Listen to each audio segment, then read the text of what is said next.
নমস্কার। বিজিবিএম কোচিং থেকে সকলকে স্বাগত জানাচ্ছি। আজকের আমাদের আলোচনার বিষয়ে প্রাক চৈতন্য যুগের বৈষ্ণব পদাবলী সম্পর্কে এমসিকিউ আলোচনা। ক্লাস 11-এর নতুন সিলেবাস, সেখানে আছে বাংলা সাহিত্যের ইতিহাস। এই বাংলা সাহিত্যের ইতিহাসের প্রাক চৈতন্য যুগের বৈষ্ণব পদাবলী সম্পর্কে এমসিকিউ আলোচনা আমরা শুরু করছি। প্রাক চৈতন্য যুগের বৈষ্ণব কবি কে কে ছিলেন? চণ্ডীদাস ও বিদ্যাপতি। প্রথমে আমরা জেনে নিই প্রাক চৈতন্য যুগের এবং চৈতন্য পরবর্তী যুগের বৈষ্ণব কবিদের নাম। চৈতন্য যুগের বৈষ্ণব কবিদের নাম লিখো। চৈতন্য যুগের বৈষ্ণব কবি হলেন রায় রামানন্দ, নরহরি সরকার, গোবিন্দ ঘোষ, মাধব ঘোষ, বাসুদেব ঘোষ, যদুনন্দন, গোবিন্দ আচার্য, বাসুদেব দত্ত প্রমুখ আরও অনেকে রয়েছেন। আর চৈতন্য পরবর্তী যুগের বৈষ্ণব পদকর্তা হলেন কবিরঞ্জন, রায়শেখর, জ্ঞানদাস, গোবিন্দ দাস, বলরাম দাস, যাদবেন্দ্র, কবি বল্লভ, নসির মামুদ, সৈয়দ মর্তুজা, শ্রীনিবাস, গৌরদাস প্রমুখ আরও অনেকে রয়েছেন।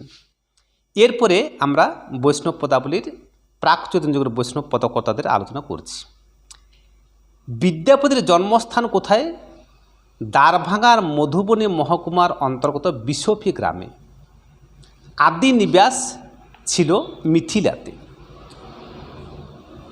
কোন ভাষায় বিদ্যাপতি পদ রচনা করেছেন? ব্রজবুলি ভাষায়। বৈষ্ণব পদসংকলন গ্রন্থ, যেখানে বৈষ্ণব পদাবলীগুলি বিদ্যাপতির বৈষ্ণব পদাবলীগুলি গ্রন্থের আকারে প্রকাশ করেছিলেন, সেই গ্রন্থটি কার? জগৎবন্ধু ভদ্রের মহাজন পদাবলী 1874 সালে প্রকাশিত হয়েছিল। বিদ্যাপতি কোন রাজসভার কবি ছিলেন? শিব সিংহ, যার রাজত্বকাল 1410 থেকে 1414 খ্রিস্টাব্দ। কোন গ্রন্থে কবি নিজেকে খেলন কবি বলেছেন? কীর্তিলতা গ্রন্থে 1404 খ্রিস্টাব্দে এই গ্রন্থটি লেখা হয়েছিল। বিদ্যাপতিকে কি নামে ভূষিত করা হয়ে থাকে? সেগুলি হলো, তিনি হচ্ছেন অভিনব জয়দেব, মৈথিল কোকিল, পূর্ববঙ্গের কবি সার্বভৌম ইত্যাদি। পদ কথাটি প্রথম কোথায় পাওয়া যায়? দণ্ডির পদ সমুচ্চয় গ্রন্থে। পদাবলী কথাটি প্রথম কোথায় পাওয়া যায়? জয়দেব গোস্বামীর গীতগোবিন্দ কাব্যে। সেখানে বলা হয়েছে মধুর কোমল কান্ত পদাবলী। বিদ্যাপতি কোন সময়ের কবি ছিলেন? পঞ্চদশ শতকের, প্রাক চৈতন্য যুগের। বিদ্যাপতির কৌলিক উপাধি কী ছিল? ঠক্কুর। বিদ্যাপতি সুখের কবি, চণ্ডীদাস দুঃখের কবি কে বলেছেন? কবি রবীন্দ্রনাথ ঠাকুর। বাংলা সাহিত্যে এখন পর্যন্ত কজন চণ্ডীদাসের অস্তিত্বের কথা জানা গেছে? 4 জন। সেগুলি হলো প্রাক চৈতন্য যুগের বড়ু চণ্ডীদাস এবং দ্বিজ চণ্ডীদাস, আর চৈতন্য পরবর্তী যুগের সহজিয়া চণ্ডীদাস ও দীন চণ্ডীদাস। পদকর্তা চণ্ডীদাসের জন্মস্থান কোথায়? বীরভূমের নান্নুর গ্রাম। অনেকের মতে বাঁকুড়া জেলার ছাতনা গ্রাম। চণ্ডীদাসের সাধন সঙ্গিনীর নাম কি? রামী রজকিনী। কোন পর্যায়ের পদ রচনায় চণ্ডীদাসের শ্রেষ্ঠত্ব অর্জন? পূর্বরাগ পর্যায়ের পদ রচনায়। সই কেবা শুনাইল শ্যামনাম, এটি কার কোন পর্যায়ের পদ? এটি চণ্ডীদাসের পূর্বরাগ পর্যায়ের পদ। চণ্ডীদাসের পদাবলীর বৈশিষ্ট্য কি? না, সহজ সরল ভাষায় রাধার ঐকান্তিক আত্মনিবেদনের ছবি চণ্ডীদাসের পদে প্রকাশ পেয়েছে।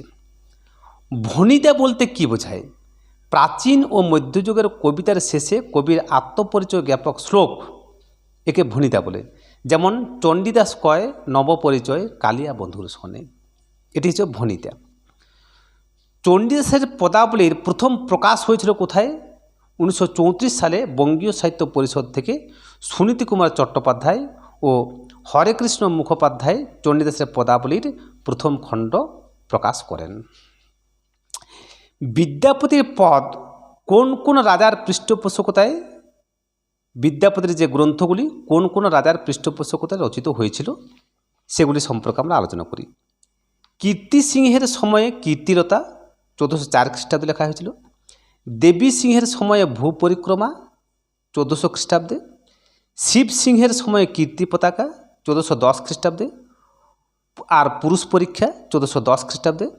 পদ্মসিংহ ও বিশ্বাস দেবীর রাজার রাজত্বকালে শৈব সর্বস্বহার 1430 সালে, গঙ্গা বাক্যাবলী 1435 সালে, নরসিংহ এবং ধীরমতির সময়ে বিভাগ সার 1440 খ্রিস্টাব্দে, দান বাক্যাবলী 1450 খ্রিস্টাব্দে, পুরাদিত্যর সময়ে লিখনাবলী 1418 খ্রিস্টাব্দে এবং ভৈরব সিংহের পৃষ্ঠপোষকতায় দুর্গা ভক্তি তরঙ্গিনী 1450 খ্রিস্টাব্দে। বরেন্দ্র ব্রাহ্মণ দুর্গাদাস তিনি কে? অর্থাৎ আমরা প্রশ্নটা আরও এভাবেও বলতে পারি, চণ্ডীদাস কার পুত্র ছিলেন? বরেন্দ্র ব্রাহ্মণ দুর্গাদাস বাগচির পুত্র। বাইবেলের ওল্ড টেস্টামেন্টের সলোমনের গানের সঙ্গে কার পদাবলীর তুলনা করা চলে? চণ্ডীদাসের। চণ্ডীদাসের পদাবলীর তুলনা করা চলে কার সঙ্গে? না, বাইবেলের ওল্ড টেস্টামেন্টের সলোমনের গানের সঙ্গে চণ্ডীদাসের পদাবলী তুলনীয়। রামির উল্লেখ রয়েছে এমন একটি পদ, কোন পদ? রজকিনী প্রেম নিকশিত হেম, এই পদে চণ্ডীদাসের এই পদটিতে রামি রজকিনীর উল্লেখ রয়েছে। চণ্ডীদাসের জন্ম মৃত্যু সম্পর্কে মোটামুটি ধারণা কি? না, 1417 খ্রিস্টাব্দে জন্ম এবং 1477 খ্রিস্টাব্দে মহাপ্রয়াণ চণ্ডীদাসের হয়েছিল বলে অনুমান করা হয়ে থাকে। আমাদের এই আলোচনাটি আজকে এখানে শেষ করলাম।